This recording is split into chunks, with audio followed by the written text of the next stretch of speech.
Hello, ഇന്നത്തെ recipe ഒരു സദ്യ സ്പെഷ്യലാണ്. പുളിയിഞ്ചി വളരെ പെട്ടെന്ന് തയ്യാറാക്കിയെടുക്കാൻ പറ്റുന്ന നല്ല ടേസ്റ്റി ആയിട്ടുള്ള ഒരു പുളിയിഞ്ചിയാണിത്. അപ്പോൾ ഈ ഒരു പുളിയിഞ്ചി എങ്ങനെയാണ് തയ്യാറാക്കുന്നത് എന്നുള്ളത് നമുക്ക് വീഡിയോ കാണാം. അപ്പോൾ പുളിയിഞ്ചി തയ്യാറാക്കാൻ വേണ്ടിയിട്ട് ഞാൻ ആദ്യം തന്നെ ഒരു കടായിലേക്ക് 4 ടേബിൾ സ്പൂണോളം കോക്കനട്ട് ഓയിൽ ഒഴിച്ചു കൊടുത്തിട്ടുണ്ട്. അപ്പോൾ ആ ഓയിലൊന്ന് ചൂടായി വരുന്ന സമയത്ത് നമ്മളെ മെയിൻ ഇൻഗ്രീഡിയൻ്റായ ഇഞ്ചി, ഒരു വലിയ സൈസ് ഇഞ്ചി തന്നെ ഞാൻ ചെറുതായി അരിഞ്ഞെടുത്തതാണ് ഇപ്പോൾ ഇതിലേക്ക് ആഡ് ചെയ്ത് കൊടുത്തത്. അപ്പോൾ ഇഞ്ചിൻ്റെ പച്ച മണം മാറുന്നത് വരെ നമുക്ക് ജസ്റ്റ് ഒന്ന് വഴറ്റി കൊടുക്കുക. അതായത് ഇഞ്ചി ഒരു ക്രഞ്ചി ആകുന്ന പോലെ അങ്ങനെ ജസ്റ്റ് ഒന്ന് വഴറ്റി കൊടുക്കുക. അതൊന്ന് ജസ്റ്റ് വയന്ന് വരുന്നതോടുകൂടി തന്നെ അതിൻ്റെ പച്ചമണമെല്ലാം മാറിയിട്ടുണ്ടാവും. അതിലേക്ക് നമുക്ക് ഒരു 4 പച്ചമുളക് വട്ടത്തിൽ അരിഞ്ഞത് ആഡ് ചെയ്ത് കൊടുക്കാം. അപ്പോൾ ഓരോരുത്തർ എരിവിനനുസരിച്ചിട്ട് പച്ചമുളകിൻ്റെ എണ്ണം കൂട്ടിയും കുറച്ചൊക്കെ എടുക്കണം. ഇത് വളരെ സിമ്പിളായിട്ട് ഉണ്ടാക്കിയെടുക്കാൻ പറ്റുന്ന ഒരു പുളിയിഞ്ചിയാണ്. അതുപോലെ തന്നെ നല്ല ടേസ്റ്റുമാണ്. ഇതിലേക്ക് ഞാൻ 1/4 ടീസ്പൂൺ മഞ്ഞൾപ്പൊടി ആഡ് ചെയ്ത് കൊടുത്തിട്ടുണ്ട്. അതേപോലെ തന്നെ 1/4 ടീസ്പൂൺ മുളക് പൊടി ആഡ് ചെയ്ത് കൊടുക്കുക. വേറെ മസാലപ്പൊടിയൊന്നും ഇതിലേക്ക് ആഡ് ചെയ്യുന്നില്ല. ഇത് രണ്ടും തന്നെ മതി, കുറച്ച് മസാലപ്പൊടി. ഇനി നമുക്ക് അതിൻ്റെ ഒരു പച്ചമണവും കൂടിയും ജസ്റ്റ് ഒന്ന് മാറ്റിയെടുക്കാം. നിങ്ങളെല്ലാവരും പുളിയിഞ്ചി ഇങ്ങനെ തന്നെയാണോ തയ്യാറാക്കിയെടുക്കലെന്ന് എനിക്കറിയില്ല. ഞാൻ ഈസി ആയിട്ട് ഇങ്ങനെയാണ് തയ്യാറാക്കിയെടുക്കൽ. ഞാൻ പുറത്തുനിന്ന് സദ്യ കഴിച്ചാലെല്ലാം ഈ ഒരു ടേസ്റ്റ് തന്നെയാണ് എനിക്ക് അതും തോന്നാറ്. അപ്പോൾ ഇങ്ങനെ തന്നെയാണോ എല്ലാവരും ആക്കലെന്ന് എനിക്കറിയില്ല. അപ്പോൾ അതിൻ്റെ പച്ചമണമെല്ലാം മാറിയിട്ടുണ്ട്.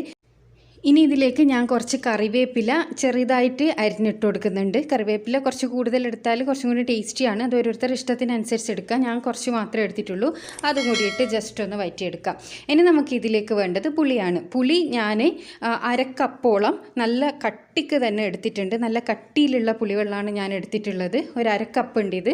ഈ 1/2 കപ്പ് പുളിവെള്ളം നമുക്ക് ഇതിലേക്ക് ഒഴിച്ചു കൊടുക്കാം. നമുക്ക് നല്ലോണം കുറുകി കിട്ടിയാൽ, നല്ലോണം എന്നല്ല, ഒരു അത്യാവശ്യം ഒരു ഇതിൽ കുറുകി കിട്ടിയാലാണ് പുളിയിഞ്ചി ടേസ്റ്റ് ഉണ്ടാകുക. നമ്മൾ ഇലയിലെല്ലാം ഒഴിക്കുന്ന സമയത്ത് അതിങ്ങനെ അവിടെ നിൽക്കണം.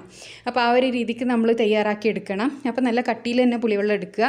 പിന്നെ ഞാൻ ഇതിലേക്ക് ആഡ് ചെയ്ത് കൊടുക്കുന്നത് ഒരു 1/2 കപ്പോളം തന്നെ, അതായത് നമ്മൾ പുളി എടുത്തത് ഒരു ചെറിയ കപ്പിലായിരുന്നു. ആ കപ്പിൽ ആണെങ്കിൽ അതിൽ ഫുള്ളും പിന്നെ ശർക്കര പൊടിച്ചതും കൂടി എടുക്കുക.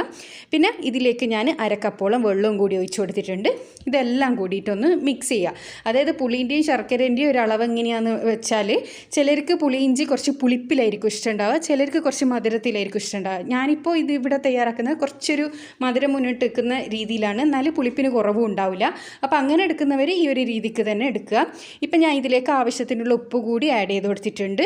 അതും കൂടി നല്ലോണം ഒന്ന് മിക്സ് ചെയ്തെടുത്തതിന് ശേഷം ഇത് അടച്ചിട്ടൊന്നും വെക്കണ്ട. അടച്ച് വെക്കാണ്ട് തന്നെ ഒരു മീഡിയം ടു ലോ ഫ്ലെയിമിലിട്ടിട്ട് ഇതൊന്ന് കുറുക്കിയെടുക്കണം നമുക്ക്. അപ്പോൾ നമ്മുടെ ശർക്കരയെല്ലാം ആ ഒരു സമയമാകുമ്പോഴത്തേനും ഇതിൽ കിടന്നിട്ട് നല്ലോണം ഒന്ന് മെൽട്ടായിക്കോളും. അപ്പോൾ ശർക്കര മെൽട്ടായി നമ്മൾ പുളിവെള്ളമെല്ലാം നല്ലോണം തിളച്ച് എല്ലാം കൂടി ആകുന്ന സമയത്താണ് ഇതൊന്ന് കുറുകി കിട്ടുക. അപ്പോൾ തന്നെ ഇതിൻ്റെ ആ ഒരു പെർഫെക്റ്റ് ടേസ്റ്റും വരും.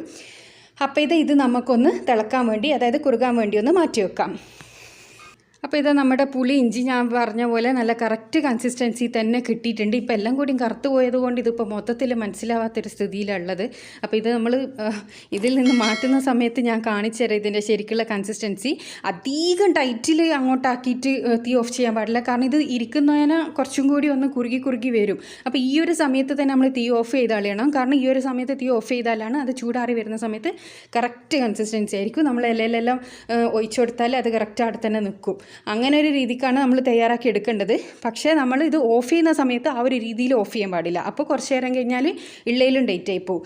ഈ ഒരു രീതിയിലാണ് നമ്മളിത് ഓഫ് ചെയ്യേണ്ടത്. അപ്പോൾ ഇതിവിടെ പുളിയിഞ്ചി റെഡി ആയി കഴിഞ്ഞു കേട്ടോ. ഇത്രയേ പണിയുള്ളൂ. ഒരു 10 മിനിറ്റ് കൊണ്ട് തന്നെ നമ്മൾ പുളിയിഞ്ചി റെഡിയാവും. അതായത് നമുക്ക് ആ ഒരു കുറുകി കിട്ടേണ്ട സമയം മാത്രമേ ഇതിനുള്ളൂ. അപ്പോൾ ഇത് നമുക്കൊരു പ്ലേറ്റിലേക്ക് സെർവ് ചെയ്യുക. അതിൽ മുന്നേ ഇതിൽ നമുക്കൊന്ന് കടുക് പൊട്ടിക്കാനുണ്ട്. അപ്പോൾ ഒരു പാന് ചൂടായതിലേക്ക് ഞാൻ വീണ്ടും ഒരു 2 ടേബിൾ സ്പൂണോളം കോക്കനട്ട് ഓയിൽ തന്നെ ഒഴിച്ചു കൊടുത്തിട്ടുണ്ട്. അതിലേക്ക് ഞാൻ 1 ടീസ്പൂൺ കടുകിട്ട് പൊട്ടിച്ചിട്ടുണ്ട്. പിന്നെ വേണ്ടത് വറ്റൽമുളകാണ്. എൻ്റെ അടുത്ത് ഉരുണ്ട വറ്റൽമുളകാണ് ഉള്ളത് കേട്ടോ. അപ്പോൾ ഞാൻ അതും കൂടി ഇട്ട് കൊടുത്തിട്ടുണ്ട്. അതൊന്ന് ജസ്റ്റ് വഴറ്റി കൊടുക്കുക. ഇനി നമ്മൾ തയ്യാറാക്കി വെച്ചിരിക്കുന്ന പുളി ഇഞ്ചിയിലേക്ക് ഇത് ആഡ് ചെയ്ത് കൊടുക്കുക. പിന്നെ ചിലർ ഇതിലേക്ക് കായ ആഡ് ചെയ്യലുണ്ട്. ഞാൻ കായ ഇട്ടിട്ടില്ല കേട്ടോ. നിങ്ങൾക്ക് വേണമെങ്കിൽ ഈ ഒരു സമയത്ത് ആ വെളിച്ചെണ്ണയിൽ കടുക് പൊട്ടിക്കുന്നതിൻ്റെ കൂടെ കായം കൂടി ഇട്ടാൽ നല്ലൊരു സ്മെല്ലുണ്ടാവും. അതിന് ടേസ്റ്റിന് കുറച്ച് ചെറിയൊരു ഡിഫറൻസ് ഉണ്ടാവും കേട്ടോ. അപ്പോൾ കായ ഉണ്ടെങ്കിൽ കായം കൂടി നിങ്ങൾ ഇഷ്ടമുണ്ടെങ്കിൽ ഇട്ട് കൊടുക്കുക. ഇല്ലയെന്നാണെങ്കിൽ ഒരു പ്രശ്നവുമില്ല. നല്ല ടേസ്റ്റി ആയിട്ടുള്ള പുളിയിഞ്ചി തന്നെയായിരിക്കും ഇത്. അപ്പോൾ ഇത് നമ്മുടെ പുളിയിഞ്ചി തയ്യാറായി. നമുക്കൊരു പ്ലേറ്റിലേക്ക് സെർവ് ചെയ്തെടുക്കാം. അപ്പോൾ ഇതാ നമ്മൾ ഈസിയും ടേസ്റ്റിയും ആയിട്ടുള്ള പുളിയിഞ്ചി ഇവിടെ റെഡി ആയിട്ടുണ്ട്. എല്ലാവരും ഇതൊന്ന് ട്രൈ ചെയ്ത് നോക്കുക. ഈ ഓണസദ്യയെല്ലാം ഭയങ്കര തിരക്ക് പിടിച്ചുണ്ടാക്കുന്ന സമയത്തെല്ലാം സിമ്പിളായിട്ട് അതേ സ്ഥാനത്ത് ടേസ്റ്റിന് ഒരു കുറവും ഇല്ലാണ്ട് ഇതേപോലെയെല്ലാം ഉണ്ടാക്കിയെടുക്കുക. അപ്പോൾ അടുത്ത നല്ലൊരു വീഡിയോ ആയിട്ട് വീണ്ടും കാണാം. എൻ്റെ ചാനൽ സബ്സ്ക്രൈബ് ചെയ്യാത്തവരാണെങ്കിൽ ദയവേദം ഒന്ന് സബ്സ്ക്രൈബ് ചെയ്തതിന് ശേഷം അടുത്തുള്ള ബെൽ ബട്ടൺ കൂടി ക്ലിക്ക് ചെയ്യുക. Thanks for watching.